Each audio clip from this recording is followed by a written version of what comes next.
자, 우리 하나님이 안디옥 교회를 세우신 것은 아주 구속사적으로 또 교회사적으로 그리고 선교사적으로 큰 의미를 담고 있습니다. 자, 이 안디옥 교회가 세워진 것은 예수님께서 마지막 우리에게 명하신 지상 대명을 실행하는 사건이 돼요. 자, 또 하나는 바울이 이방인의 사도로 쓰임 받기 시작한 순간이 바로 안디옥 교회를 통해서 이 일을 감당하게 되는데, 자, 이러한 이유가 아주 교회사적으로 아주 중요한 그러한 의미를 담고 있다라고 봅니다. 이 안디옥 교회는 이방 선교의 아주 전진 기지가 되었어요. 그래서 하나님이 안디옥 교회에 함께 하심을 통하여 많은 역사가 일어났던 그런 교회가 되었죠. 그래서 이 안디옥 교회는 세계를 받은 교회로 그 축복을 받아서 그 일을 감당하는 교회가 되었습니다. 하나님의 사명 앞에 살아있는 교회, 그리고 하나님의 사명 앞에 깨어있는 그런 교회였습니다. 자, 우리가 이 시간에 안디옥 교회를 통하여 그 시대에 살아있는 교회가 우리에게 주는 교훈이 무엇인가? 자, 이것을 통해서 마지막 시대에 살아있는 우리 교회가 되기 위해서 오늘 본문의 말씀을 같이 상고하고 나누어 보고자 합니다. 자, 첫째는 안디옥 교회의 탄생을 보게 됩니다. 자, 우리 안디옥이라고 하는 지역은 지중해 연안에 자리 잡은 그런 도시입니다. 자, 그 당시에는 세계 3대 도시에 속해 있었어요. 그래서 로마, 알렉산드리아, 그 다음에 안디옥, 이 3대 도시 가운데 속해 있는 그러한 도시가 이 안디옥 도시였습니다. 인구가 50만 명이 넘는 아주 국제 도시였고 아름다운 도시였다라고 합니다. 자, 하나님은 이러한 안디옥 지역에 그 세계 선교를 감당할 수 있는 안디옥 교회를 세우셨다라고 봐요. 자, 그 이유가 몇 가지가 되는데, 하나는 인구의 수가 50만이 넘는 큰 도시라는 이유가 첫 번째 해당되는 이유가 될 것이고, 자, 두 번째는 동서무역의 교통의 요지가 이 안디옥이라고 하는 지역입니다. 그래서 이 안디옥이라고 하는 지역에서 세계의 복음을 증거할 수 있는 선교사를 파송하기에 용이한 지역이 안디옥이었다 이래 봐요. 자, 또 하나는 그 안디옥이라고 하는 도시는 국제 도시의 성격이 있기 때문에 헬라인이나 또 로마인이나 유대인들이 섞여 사는 그런 도시였습니다. 따라서 선교 사역을 감당할 수 있는 그러한 도시의 최적지가 안디옥이었다라고 봐요. 자, 이런 안디옥 교회가 어떻게 탄생되었는가? 자, 먼저 우리가 주목할 것은 핍박의 산물이었다. 핍박 때문에 안디옥 교회가 탄생하게 됩니다. 자, 우리 사도행전 11장으로 갑시다. 11장에 가면은 자, 19절 말씀에 이렇게 말씀합니다. 그때에 스데반의 일로 일어난 환란으로 말미암아, 자, 흩어진 자들이라고 했습니다. 자, 스데반의 일로 일어난 환란으로 말미암아. 자, 그 말은 예루살렘 교회에 큰 환란과 핍박이 찾아와요. 그리고 그 환란과 핍박이 결국은 스데반 집사를 돌로 쳐 죽이는 순교 사건이 일어나게 됩니다. 자, 이러한 일은 결국은 예루살렘 교회의 큰 환란으로 말미암아서 이제 예루살렘의 성도들이 제대로 신앙의 삶을 살아갈 수 없는 핍박이 저들에게 찾아오게 돼요. 그래서 예루살렘의 사도들 외에는 거의 모든 성도들이 예루살렘을 떠나서 저들이 이방 지역으로 가게 됩니다. 그래서 19절에 보니까 환란으로 말미암아 흩어진 자들이 베니게로 가고 또 구브로로 가고 또 어디까지 갔는가? 안디옥까지 이르렀다라고 성경이 말씀해줘요. 자, 교회에 핍박이 찾아오자 핍박을 피하여 예루살렘을 떠나게 돼요. 그리고 어디까지 가게 됩니까? 안디옥까지 가서 저들이 예수의 복음을 전했다라고 성경이 말씀하고 있는 것을 보게 돼요. 자, 그런데 여기 우리가 주목할 것이 뭐냐면은 그 스데반의 핍박, 스데반의 순교를 앞장을 섰던 핍박자가 있지요. 바로 그 사람이 누구입니까? 사울이라고 하는 청년이. 그 사울은 스데반이 마땅히 돌에 맞아 죽을 자로 증인된 자가 이 사울이에요. 사람들이 사울의 발 앞에 그 겉옷을 벗어놓지요. 이 말은 뭐냐면 사울이 증인됐다 그 말이에요. 스데반은 마땅히 돌에 맞아 죽을 자로 증인된 자가 사울이었어요.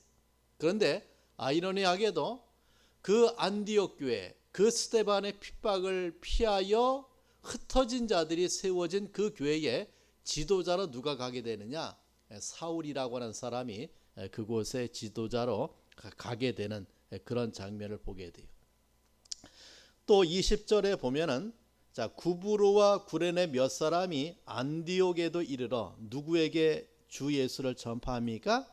헬라인에게도 주 예수를 전파했다. 그 말은 무엇입니까?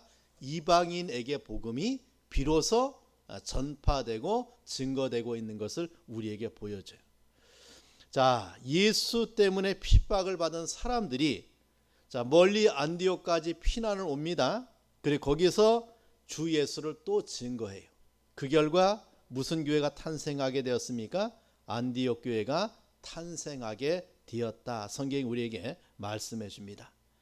자, 이런 안디옥 교회의 특징 가운데 하나가 뭐냐? 자, 21절, 사도행전 11장 21절에 보면은 주의 손이 그들과 함께 하심에 수많은 사람들이 믿고 주께 돌아오더라 라고 말씀해 줍니다. 자, 주의 손이 함께하는 교회였어요. 그 주의 손은 무엇을 가리키고 있는가? 하나님의 능력을 나타내는 표현이 됩니다. 자, 주님의 손이 병든 자를 낫게 하시고 주님의 손이 사울을 붙잡아 회개를 시켜요. 그 주의 손이라고 하는 단어는 하나님의 능력을 나타내는 표현이에요. 자, 그렇다면은 안디옥 교회에는 무엇이 함께한 교회였느냐? 바로 하나님의 능력이 함께하는 교회였다라고 하는 거예요. 주의 손이 수단 사람에게 믿음을 일으키고 주님의 손이 그들을 주께로 돌아오게 했다. 이것을 우리에게 말씀해 주고 있습니다. 안디옥 교회는 하나님의 능력으로 성장의 축복을 받았다는 사실을 우리에게 말씀해 줘요. 자, 이러한 안디옥 교회를 사역했던 사람들이 바로 바나바와 사울이었다. 성경이 말씀해 줍니다. 자, 저들이 어떻게 사역했는가? 자, 우리 본문 11장 23절에 보면은 이렇게 말씀해 줘요. 자, 그가 이르러 하나님의 은혜를 보고 기뻐하여 모든 사람에게 굳건한 마음으로 주와 함께 머물러 있으라 권했다라고 성경이 말씀해 줍니다. 자, 모든 사람으로 굳건한 마음으로 누구와 함께? 주님과 함께 머물러 있으라고 권면했어요. 자, 이 말은 무엇을 우리에게 말씀해 주고 있는가? 바로 예수를 믿는 자는 누구와 함께하는 자입니까? 예수에게 가까이 나아가는 자예요. 예수를 향하여 나아가고 아니면 예수께 머물고 예수께 거주하고 예수 안에 있다 함을 우리에게 교훈해 주고 있는 말이에요. 그러니까 안디옥 교회는 그 두 사역자를 통하여 저들의 마음이 누구를 향하고 있습니까? 예수에게 가까이 나아가고 예수를 향하여 나아가고 예수에게 머물고 예수에게 거주하는 저들의 삶을 우리에게 말씀해 줍니다.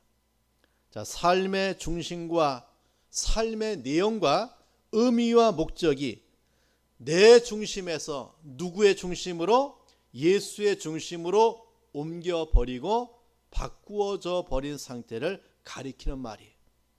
그래서 주와 함께 머물러 있으라고 권면할 때에 그 말씀을 받고 주님과 함께 머물러 있는, 주님과 가까이 나아가는 이 안디옥 교회를 우리에게 보여줘요. 자, 또 하나는 11장 26절에 보니까 자, 만남의 안디옥에 데리고 와서 둘이 교회에 1년간 모여 있어 큰 무리를 가르쳤고 제자들이 안디옥에서 비로소 그리스도인이라 일컬음을 받게 되었더라 라고 말씀해 주고 있는데, 자, 둘이 교회에 1년간 모여 있어 큰 무리를 가르쳤다라고 했어요. 자, 이 둘은 누구를 가리키느냐? 바로 예루살렘에서 파송한 바나바를 가리키고 있고, 그 바나바가 다소에서 데리고 온 사울을 가리키는 말이에요. 그러니까 바나바와 사울이 그 안디옥 교회에서 1년간 가르쳤는데 어떻게 가르쳤는가? 바로 성경을 가르친 거예요. 1년간 모여 큰 무리를 가르쳤다라고 하는 것은 하나님의 말씀을 저들에게 가르쳤다라고 하는 말이에요. 하나님의 말씀은 무엇을 말합니까? 구원의 진리를 저들에게 알려주었다, 가르쳐 주었다, 그 말이에요. 자, 죄인이 구원받는 길은 누구밖에 없습니까? 예수밖에 없어요. 그 예수를 가르쳤다, 그 말이에요. 예수를 믿도록 가르쳤다, 그 말이에요. 구속의 진리를 가르쳤다는 말이에요.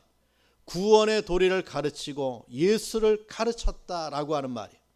자, 그리고 그것을 생활에 나타나도록 지키게 했다라고 말씀해줘요. 그러니까 신앙을 가르치고 그 신앙을 실천할 수 있는 삶을 가르친 거예요. 이것을 뭐라고 합니까? 신행일치를 저들에게 가르쳤다라고 하는 말이에요. 믿음으로 구원받는 신앙을 가르치고 행함으로 축복을 받는 행함을 가르치는 그러한 일을 1년간 이 두 사람이 그 교회를 통해서 이 일을 감당했다. 이것을 우리에게 말씀해 줘요. 자, 우리 성도들은 가르침을 잘 받아야 돼요. 구원의 진리를 잘 가르침을 받아야 되죠. 그리고 그 구원의 은혜 가운데 사는 자는 삶의 가르침을 받아야 돼요. 성도다운 삶이 무엇인가? 그리스도인다운 삶이 무엇인가? 하나님을 신앙하는 삶의 모습이 무엇인가를 잘 가르침을 받아 그 가르침대로 살아가야 돼. 세상과 구별된 삶을 살아가야 되죠. 믿음으로 사는 자의 삶의 모습이 무엇인가를 우리가 본받고 그것을 가르침을 받아 살아가야 돼. 그래서 하나님은 저와 여러분에게 예수님을 통해서 말씀해 주고 있기를 너희는 세상의 빛과 소금이라고 했어요. 이 세상에서 그리스도인 된 삶을 살아갈 때에 세상이 우리를 보고 야, 저 사람은 하나님의 빛된 삶을 살아가고 있다. 저 사람은 예수님의 소금의 삶을 살아가고 있다 라고 하는 그러한 삶이 우리에게 주어진 가르침의 모습이. 그래서 이 두 사람이 안디옥 교회에서 1년간 이런 것을 가르치게 됩니다. 자, 그 결과물이 따라오게 되는데, 자, 26절 하반절에 보니까 자, 제자들이 비로소 그리스도인이라, 안디옥에서 비로소 그리스도인이라 일컬음을 받게 되었더라 라고 성경이 말씀해 주고 있어요. 자, 그리스도인이라고 하는 단어가 이제 처음 등장합니다. 자, 안디옥 교회 성도들을 세상의 사람들이, 안디옥에 있는 사람들이 누구라고 부르게 되었느냐? 자, 그리스도인이라고 부르게 되었어요. 그리스도인이다. 이 그리스도인이라고 하는 말은 그리스도의 것이다. 또 그리스도의 족속이다. 그리스도에 소속된 당원이라고 하는 뜻이에요. 이 말은 정확하게 말하면 세상 사람들과 구별된 무리라는 뜻이에요. 우리와 다른 사람이다. 나와 다른 사람이다 라고 부를 때에 그리스도인이라고 안디옥 교회 성도들을 부르기 시작했다라고 우리에게 말씀해 줍니다.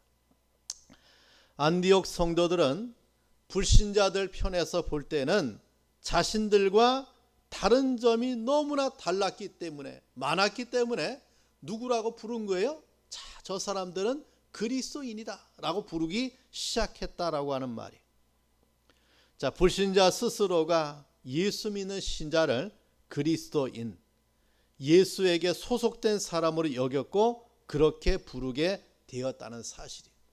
이것이 바로 구별된 성도가 세상을 통해서 드러난 그들의 신앙의 모습이라고 하는 거예요. 야, 저 사람은 틀리구나. 예수 믿는 자는 과연 틀리구나. 예수 믿는 자는 과연 다르구나. 그래서 불려진 이름이 무엇입니까? 그리스도인이라고 하는 말이에요. 세상 사람과 다른 삶, 세상 사람과 구별된 삶, 세상 사람이 보기에도 저 사람은 정말 그리스도를 위해 살아가는 그러한 사람으로 불려질 때, 자, 이것이 안디옥 교회가 우리에게 보여주는 살아있는 교회의 모습이 됩니다. 자, 우리 성도들이 세상에서 여러 가지의 이름을 가지고, 여러 가지의 직장을 가지고, 여러 가지의 모습을 가지고 살아가요. 그런데 세상 사람이 우리를 봤을 때, 우리를 평가했을 때, 우리를 향해서 세상 사람이 어떻게 말하느냐, 이게 중대해요. 과연 내가 그리스도인이라고 하는 칭호를 듣고 살아가고 있느냐, 정말 예수 그리스도를 위해 사는 자로 세상 사람이 여기고 살아가고 있느냐, 자, 이것을 우리가 한번 내 자신을 돌아볼 필요가 있다라고 봐요. 자, 두 번째, 살아남는 교회는 어떤 교회인가? 자, 여기는 살아있는 교회 지도자가 있었어요. 자, 우리 사도행전 13장 1절 말씀으로 갑시다. 13장 1절에 보면은, 자, 안디옥 교회에 자, 누가 있다고 했습니까? 선지자들과 교사들이 있으니라고 했어요. 그 선지자들과 교사들의 이름을 13장 1절 하반절에 설명하기를 바나바, 그리고 니게르라는 시므온, 구레네 사람 루기오, 분봉왕 헤롯의 젖동생 마나엔과 및 사울이라고 설명해 주고 있어요. 자, 그렇다면은 안디옥 교회에는 그 교회에 신령한 인물이 많았는데, 그 신령한 인물을 성경이 어떻게 표현해 주고 있는가? 바로 선지자들과 교사들이 있다라고 성경이 말씀하고 있는 것을 보게 돼요. 자, 그러면 선지자, 자, 신약 시대에, 특히 초대교회 시대에 선지자는 누구인가? 그것은 바로 성령의 특별한 역사를 따라 예언하는 사람을 가리켜요. 그러니까 하나님께서 성령의 인도를 따라서 하나님의 말씀을 예언하는 사람, 이 사람을 가리켜 선지자라고 해요. 지금은 선지자가 없는 시대요. 그러나 초대교회에 아직 성령의 말씀이 완성되기 전에 하나님이 선지자를 세워서 하나님의 말씀을 대언하게 했어요. 자, 여기 선지자라고 하는 말은 이러한 성령의 특별한 역사를 따라서 하나님의 말씀을 예언도 하고 설교도 하고 다스리는 자, 이 사람들이 선지자예요. 그러니까 안디옥 교회는 이런 신령한 자들이 있었다, 이것을 우리에게 말씀해 주고 있죠. 자, 두 번째, 교사는 가르치는 재능을 받은 사람들이 하나님의 말씀을 연구하고 강론하는 자를 가리켜요. 하나님의 말씀을 가지고 성도들을 가르치는 데 능한 사람들, 이 사람들을 우리가 교사라고 합니다. 자, 대부분의 경우 선지자는 교사를 겸직했어요. 그래서 하나님의 말씀도 예언하고 또 가르침의 사역도 같이 병행했어요. 그러나 교사직은 선지자직을 겸하지 못했어요. 그래서 교사직보다 선지자직이 더 위에 있었어요. 그래서 교사직과 선지자직을 갖고 있는 그러한 지도자가 안디옥 교회에 있었는데, 안디옥 교회 13장 1절에 나타나 있는 이 사람들은 다 두 가지 은사를 겸직한 것으로 보여져요. 자, 그 가운데 한 사람이 바나바라고 하는 사람이에요. 아까도 말씀했듯이 바나바는 어디에서 파송된 자입니까? 예루살렘 교회에서 파송된 자예요. 안디옥의 교회가 세워지고 그 안디옥에 많은 자가, 믿는 자가 많아지자 예루살렘 교회에서 파송할 만한 자를 찾았는데, 그 사람이 누구예요? 바나바예요. 그만큼 바나바는 참으로 믿음이 출중한 자였고 신앙이 대단한 사람이었어요. 성령과 믿음이 충만한 자로서 안디옥을 담당할 수 있는 사람을 이 예루살렘 교회에서 파송해서 가 있었던 사람이 바나바였습니다. 자, 그 다음에 니게르라는 시몬이 있었는데, 니게르라고 하는 뜻이 검다 뜻이 검다. 그래서 아프리카인을 가리킵니다. 니게르라는 시몬, 시몬이 나오는 이름이 성경에 많이 나오는데, 검은 시몬, 즉 아프리카인이었다, 그 말이에요. 아프리카 사람으로 개종된 사람인데, 이 니게르라고 하는 시몬이 그곳에 있었고, 그 다음에 구레네 사람 루기오가 있었다, 성경이 말씀해줘요. 자, 그 다음에 분봉왕 헤롯의 젖동생 마나엔이 있었는데, 이 헤롯의 젖동생 마나엔은 누구를 가리키느냐? 바로 궁중 고관 대작을 가리켜요. 그러니까 안디옥 교회 지도자 가운데 정말 그 왕족 가운데 한 사람이 그곳에 지도자로 있었다, 이것을 우리에게 말씀해 줍니다. 그리고 사울이 있었다, 성경이 말씀해 줘요. 안디옥 교회가 세워지게 된 배경 가운데 그 스데반의 환란으로 인하여 흩어진 자들이 안디옥 교회를 세우게 되는데, 그 스데반의 핍박에 앞장을 섰던 사울이 이 안디옥 교회의 지도자로 여기에서 함께 사역하고 있는 장면을 우리에게 보여주고 있죠. 자, 이런 안디옥 교회의 주역들을 보면은 국경을 초월합니다. 인종을 초월해요. 혈통을 초월합니다. 학식이나 계급이나 재산을 모두 초월해서 예수 그리스도 안에서 은혜 체험의 사람들이 이 교회의 지도자가 되었다라고 봐요. 어떤 지도자요? 선지자와 교사의 지도자직을 감당하는 그런 사람들이었어요. 자, 이들이 어떻게 주님의 일을 감당했는가? 자, 우리 13장 2절 말씀 봅시다. 자, 2절 한번 읽어봐요. 시작.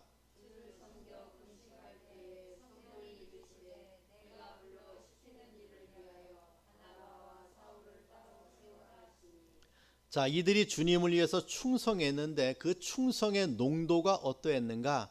자, 주를 섬겨 금식할 때라고 성경이 말씀해요. 자, 주를 섬기는데 금식으로 섬기는 저들의 모습을 우리에게 보여주고 있죠. 자, 이 말은 저들의 삶의 주체가 누구라는 말이에요? 예수 그리스도라는 말이에요. 자, 이 말을 가장 잘 설명한 자가 바울입니다. 바울이 갈라디아서 2장 20절에 이렇게 이 말씀에 대해서 설명을 해줘요. 이제는 내가 산 것이 아니요 오직 내 안에 그리스도께서 사신 것이라. 이제 내가 육체 가운데 사는 것은 나를 사랑하사 나를 위하여 자기 몸을 버리신 하나님의 아들을 믿는 믿음 안에서 사는 것이라. 자, 이 고백이 바로 주를 섬겨 금식할 때라고 하는 단어에 포함되는 내용이에요. 여러분, 우리의 삶의 주체가 누구입니까? 주님이어야 돼요. 내 인생의 주인이 누구십니까? 주님이어야 돼요. 내가 왜 삽니까? 주님 때문에 사는 거예요. 내 인생의 주권자가 누구십니까? 주님이세요. 삶의 주체가 누구냐? 과연 주님이 내 삶을 주관하고 있느냐? 그 주님의 인도를 받으며 내가 살아가고 있느냐? 여기에 이 안디옥 교회의 성도들의 특징이 잘 나타나고 있는 거예요. 자, 또 하나, 주를 섬겨 금식할 때라고 하는 말은 내가 예수의 종으로 산다, 그 말이. 내가 예수의 종으로 산다.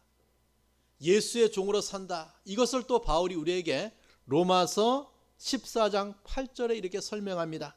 우리가 살아도 주를 위하여 살고 죽어도 주를 위하여 죽나니 그러므로 사나 죽으나 우리가 누구의 것입니까? 주의 것이다. 이것이 주의 종으로 사는 자의 고백이에요. 안디옥 교회의 성도들은 주를 위하여 이러한 삶을 살았어요. 그 주님으로 말미암아 사는 그 진리를 저들이 이렇게 드러내주고 있는 거예요. 자, 또 하나, 주를 섬겨 금식할 때, 자, 이 말은 예배와 기도하는 삶을 우리에게 말씀해 줍니다. 여러분, 이 섬긴다 이 말에서 예배가 나왔어요. 예배. 그러니까 섬긴다는 말은 예배를 의미해요. 자, 저들은 예배를 위하여 무엇까지 했습니까? 금식까지 했어요. 금식까지 했다. 여러분, 하나님 앞에 드려지는 예배를 위해서 금식까지 할 정도로 예배를 사모했던 사람들이. 자, 우리가 신앙생활 오래 하다 보면 타성에 젖는 것 가운데 하나가 무엇입니까? 예배 생활이. 타성에 젖어버려요. 감격도 없고,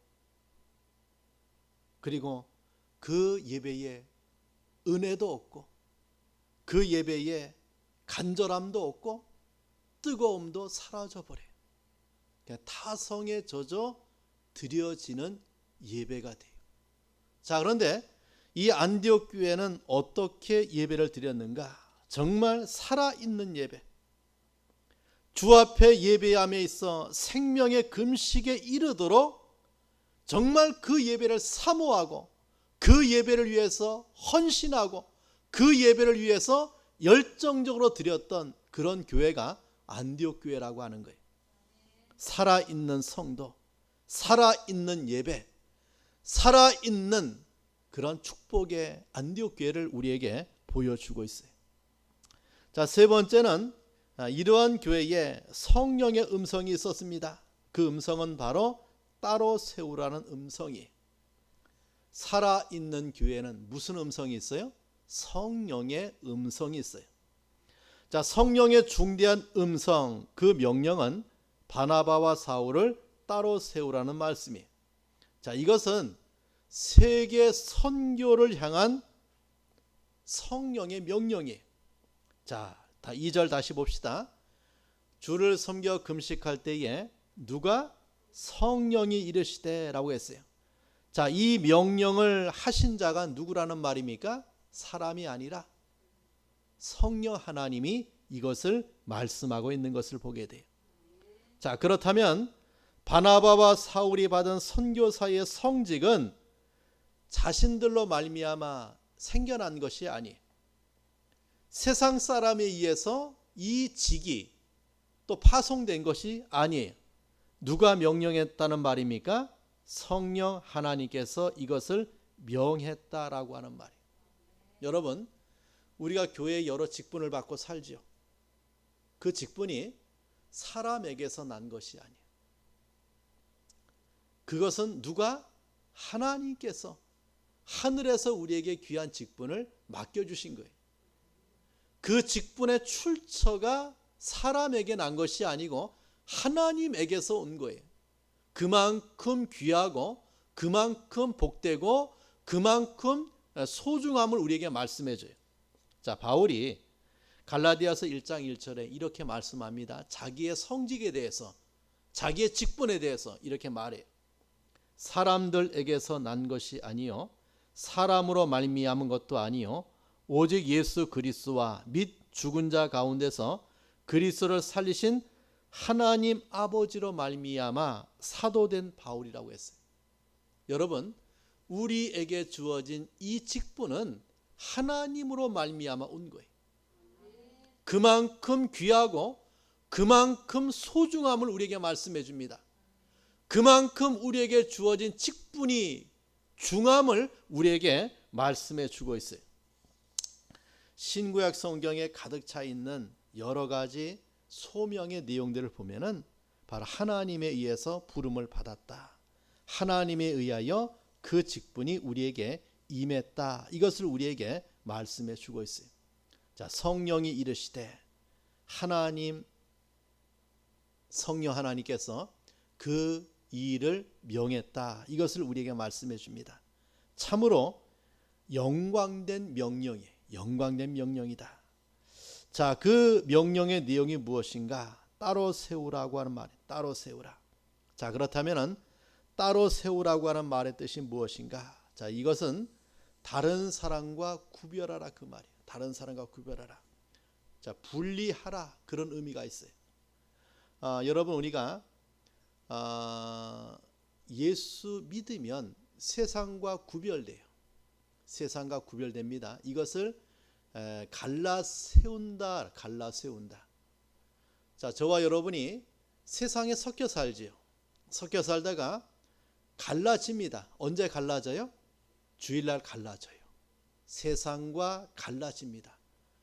자, 이 갈라짐을 연습하는 거예요.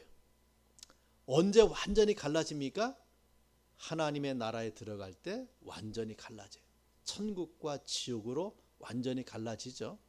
세상에는 우리가 섞여 사는 것 같은데, 두 사람이 같이 맷돌을 돌리는 것 같은데, 또 두 사람이 밭에서 같이 일을 하는 것 같은데, 예수가 이 땅에 다시 오시면 완전히 갈라져요.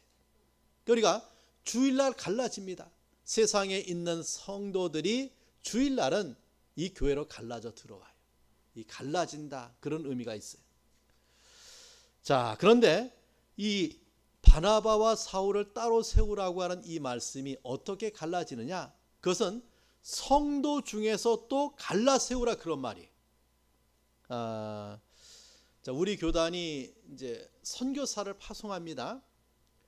선교사를 파송할 때는 이제 목사 장립을 받은 사람 가운데 다시 선교사로 또 갈라 세워요. 선교사로. 그래서 선교사로 이렇게 부름을 받은 자는 그 선교사 훈련을 받습니다. 받고 그 지역에, 선교 나갈 지역에, 선교 지역에 훈련을 잘 받아요. 언어도 훈련을 받고 문화도 훈련을 받고, 그래 준비가 된 상태에서 이제 우리가 구역자 수련대회 때 그 선교사를 또 따로 세워요. 안수해서 선교사를 따로 세워서 그 선교 지역으로 파송을 해요. 그러니까 목사 중에서 선교사로 따로 세워서 보내는, 자, 여기 오늘 성령께서 저들을 따로 세우라, 따로 세우라라고 하는 말은 그런 의미를 담고 있는 말이에요. 그러니까 지도자 가운데 따로 세우라, 성도 가운데 따로 세우라, 그런 말이. 자, 또 하나 따로 세우라고는 말 속에는 임명하다, 그 뜻이 있어요. 임명하다. 왜 임명합니까? 자, 그 이유를 2절에 이렇게 말씀합니다. 자, 내가 불러 시키는 일을 위하여. 누가 불러 시키는 일을 위하여? 성령 하나님께서 불러 시키는 일을 위하여 그들을 따로 세우라고 명령해. 자, 그러면 성령께서 시키는 일이 무엇입니까? 그것이 바로 복음 전파의 사명인데, 그 복음 전파의 사명 가운데 무슨 일을 위하여? 선교 사명을 위해서 따로 세우라고 말씀해 줘요. 자, 예수님이 승천하실 때에 제자들과 그곳에 모인 문도에게 자, 무엇이 강림할 것을 말씀해 주고 있죠? 오직 성령이 너희에게 임하시면, 그 다음에 너희에게 무엇이 따라와요? 권능이 임하는데, 그 권능을 가지고 무엇을 하라고 했습니까? 예루살렘과 온 유대와 사마리아와 땅끝까지 이르러 내 무엇이 되라? 증인이 되라고 말씀해 줘요. 자, 이것은 교회가 받은 지상 대명이에요. 또 하나님 앞에 성도가 받은 가장 위대한 주님의 사명이 무엇인가? 바로 이 선교적 사명을 우리가 부여받은 거예요. 자, 여기 오늘 내가 불러 시키는 일은 무엇을 말합니까? 이러한 복음 전파 선교의 사명을 위해서 바울과 바나바를 따로 세우라고 명하시는 주님을 보게 돼요. 여러분, 우리 인생의 삶을 누가 명하십니까? 주님께서 명해. 교회는 이러한 사명을 가슴에 간직하고 그 길을 걸어가야 돼. 예수의 복음을 세상 가운데 증거할 사명을 위해서 교회가 존재하고 있는 거예요. 이 사명 때문에 교회는 살아있는 교회가 돼요. 이 사명을 감당하기 위해서 저와 여러분이 하나님의 부름의 은혜를 받았다라고 하는 말이에요. 자, 또 하나 따로 세우라고 하는 말은 봉헌하라는 의미를 담고 있는 말이에요. 자, 따로 세우라, 따로 세우라, 구별시켜라, 또 봉헌시켜라, 그 말인데, 몸과 마음을 하나님께 드리라는 말이에요.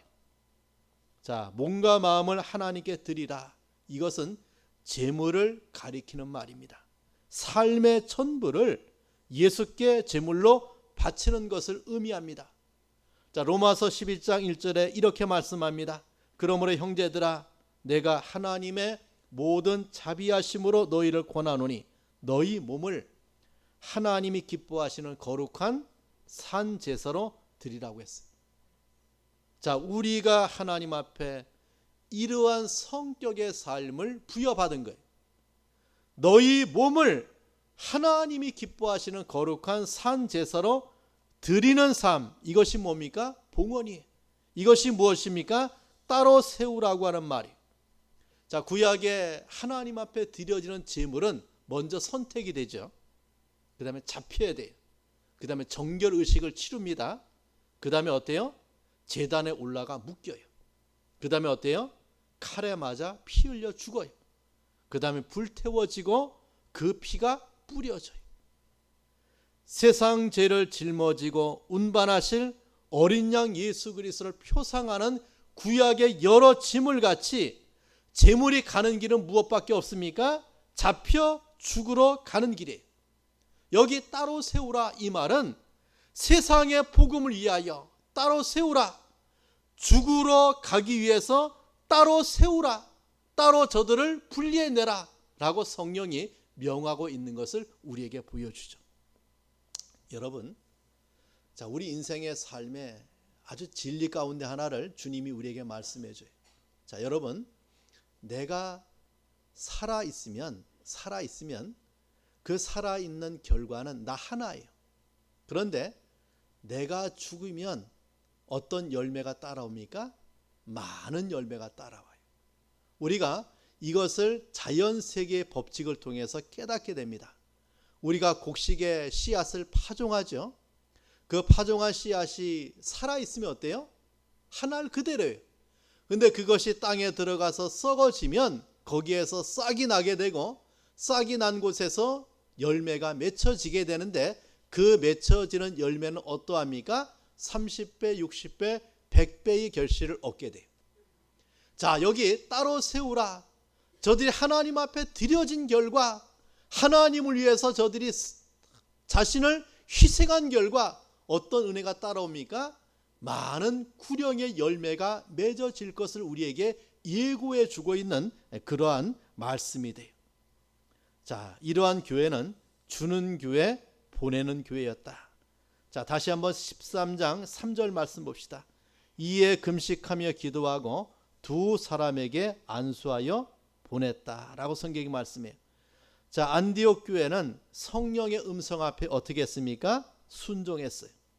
그리고 저들은 이 말씀을 받고 금식하며 기도하는 교회를 우리에게 보여줍니다. 성령의 지시를 따라 기도했고 성령의 인도를 따라 금식하며 저들이 누구를 보냅니까? 두 사람에게 안수하여 보내는 안디옥 교회를 우리에게 보여줍니다. 자, 우리 성도 여러분, 자, 우리가 살아가고 있는 이 시대는 참 어려운 시대를 살아가고 있어요. 주님은 우리에게 말씀합니다. 내가 올 때에, 다시 예수님이 이 땅에 오실 때에 믿는 자를 보겠느냐 라고 하신 주님의 말씀을 저와 여러분이 기억해야 됩니다. 자, 어느 성도가, 그리고 어느 교회가 과연 살아남은 교회인가, 살아남은 성도인가, 마지막까지 살아남은 교회는 과연 어떤 교회인가? 바로 그 교회는 복음 전파라고 하는 주님의 지상 대명 앞에 순종하고 움직이는 교회가 살아남을 교회입니다. 자, 주님은 우리에게 안디옥 교회를 보여주었어요. 그 시대에, 초대교회 시대에, 그 환난과 핍박의 시대에 살아있는 교회를 보여주었습니다. 그리고 이 시대에 안디옥 교회를 통하여 하나님은 저와 여러분에게 우리 교회를 향한 말씀을 줘요. 너희 교회가 살아있기 위해서는, 너희 교회가 살아있는 교회가 되기 위해서는, 너희가 살아있는 성도가 되기 위해서는 안디옥 교회를 통해서 우리에게 교훈을 주고 있다라고 봅니다. 그것은 바로 무엇입니까? 복음이에요. 복음. 복음을 위해서 교회는 살아있는 교회가 되고, 복음 때문에 살아있는 성도가 되어짐을 우리에게 말씀해 줍니다. 여러분, 교회에서 복음이 사라지면, 내 인생에서 복음이 사라지면 그건 빈 껍데기요, 죽어 있는 거예요. 교회가 무엇을 담아내느냐, 세상을 향해서 무엇을 선포하느냐, 그 성도가 무엇을 가슴에 담고 세상에 나가서 그것을 증언하느냐, 여기에 죽었고 살았고가 결정되는데, 그 살아있음의 가장 큰 특징이 무엇입니까? 바로 복음이. 살아남는 교회, 살아남는 사람은 바로 복음을 담아내는 자입니다. 복음 전파에 쓰임을 받는 자예요. 그 사람들이, 그 교회가 살아남게 되어 있습니다. 왜 그렇습니까?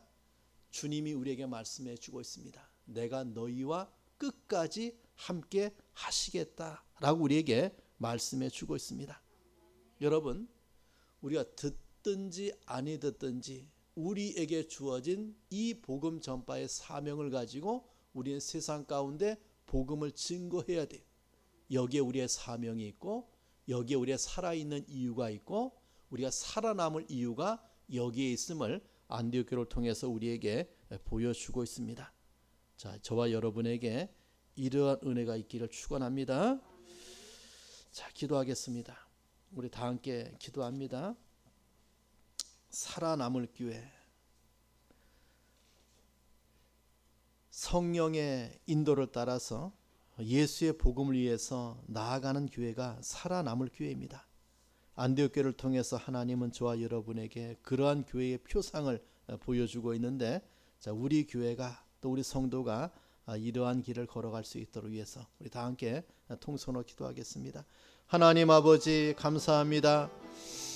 주의 은혜 가운데 이 시간 안디옥 교회를 통하여 살아남을 교회, 살아있는 교회를 우리에게 보여주고 있음에 감사합니다.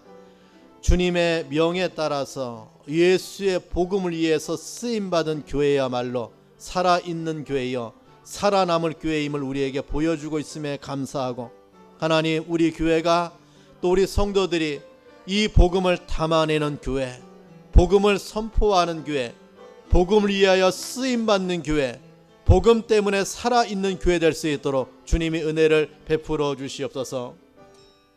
하나님 감사합니다. 안디옥 교회를 통해서 우리에게 큰 은혜 주심을 감사합니다. 그 시대에 살아있는 교회를 통하여 마지막 시대에 살아있을 교회를 우리에게 안디옥 교회를 통해서 보여주고 있음에 감사합니다.